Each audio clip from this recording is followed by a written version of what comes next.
Imposter syndrome. We feel like we aren't good enough. Like somebody's going to find out that we're not all that smart or any other kind of thing. Hey, I'm Barbara Ann Shepherd, and this is The Graceful Edge, where leaders tread, and you are the leader of your life. Imposter syndrome is a big one for me today, only because it's really been clicking for me lately that I'm not authentically showing up. I'm not showing up out into the outer world like I am when I'm alone. And it really clicked of like, why am I not getting farther? Why am I not, where I want to be? And I realized I was trying to be two different people. The one that I am at home and the one that I'm out there. Now, they've gotten closer over the years because I have paid attention to it and I've been aware of it for a while because I want to compare myself to other people. I want to be perceived in a certain way. And that's something that we cannot do for other people. So what happens is we feel that imposter syndrome, like somebody's going to find out. Well, they probably already know because we are an electromagnet in a way of being able to figure out, well, that BS meter. We all have it. And I have to say, kids use it to their advantage because they are more connected to it. As we get older, we perceive more things based on our reality, where kids are there. Kids see reality because they don't have all of the filters that we do. We are the ones that put imposter syndrome into our vocabulary. We're the ones that think it's bad, when in all actuality, it really is kind of a blessing. Because when we start feeling that doubt, that fear, that whatever, it's a guidepost to say we're growing. And yes, it can be scary, yet we also have to understand we don't have to be the smartest person in the room to succeed. We don't have to have all of the skills that other people have to succeed.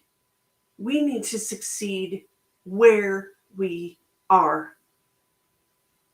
In this moment, we can look to the future of go, that's where I would like to be.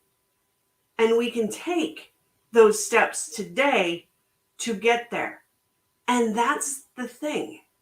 We sometimes get focused so much on out there that those day-to-day actions don't really match to get there because we're so focused on the future. We need to have a broader focus. We need to have that focus of being able to reflect on the past and to be able to reflect on what we want in the future, as well as stand in this moment and say, I am whatever I want to be in this moment. I was recently watching a TV show. Actually, I've kind of been binge watching it. And there was an episode that just hit home.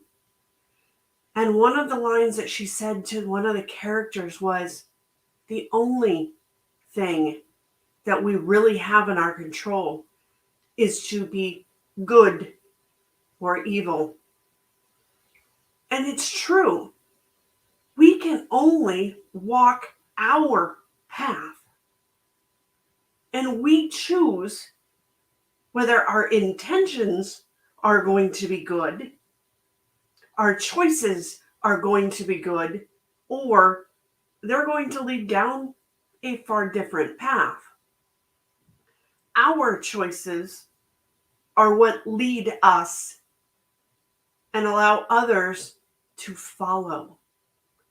our choices of good, of stepping into leading other people, if you will, to the promised land of whatever they want.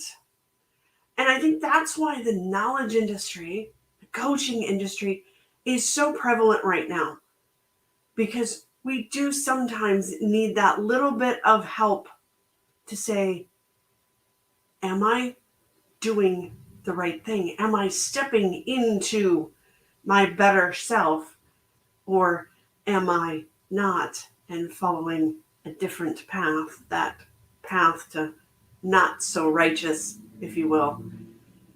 So take a look today when you feel that imposter syndrome and ask yourself one very simple question. Are my intentions good? Are they good? Am I intending a certain outcome to profit myself and others? Am I putting out into the world things that will do good, or am I putting out into the world things that will do bad, or that will not benefit humanity as a whole? How many ways can we step into our authentic self of who we are, even when we're alone? When we're doing that, we don't need to really worry about imposter syndromes or how other people are perceiving us, because that, frankly, is their business. We just need to go, how can I grow today into those good intentions? How can I grow into being my best self? How can I do this? And why am I? Why am I becoming this person? And when we step into that and we grow our comfort zones and we grow our skills and we grow into that person, we become so much more.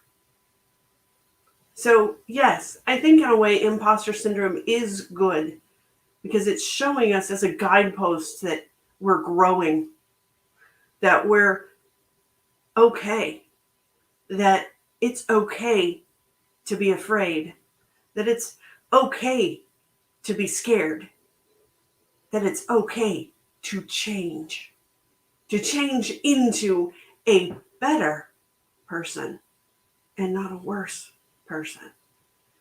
And some of us take a lifetime to realize that. And I'm grateful I'm figuring that out now so I can live the best half of my life, right? So imposter syndrome is not really a bad thing or a good thing. It's just a signpost on our path of success. So take a little bit of time this weekend and look at that. When you felt that imposter syndrome in the past, take a look at it and see what growth you had afterwards, because you leaned into it and you said, it's okay. Take a moment and do that and live that graceful edge. Live with grace and be the warrior I know you to be.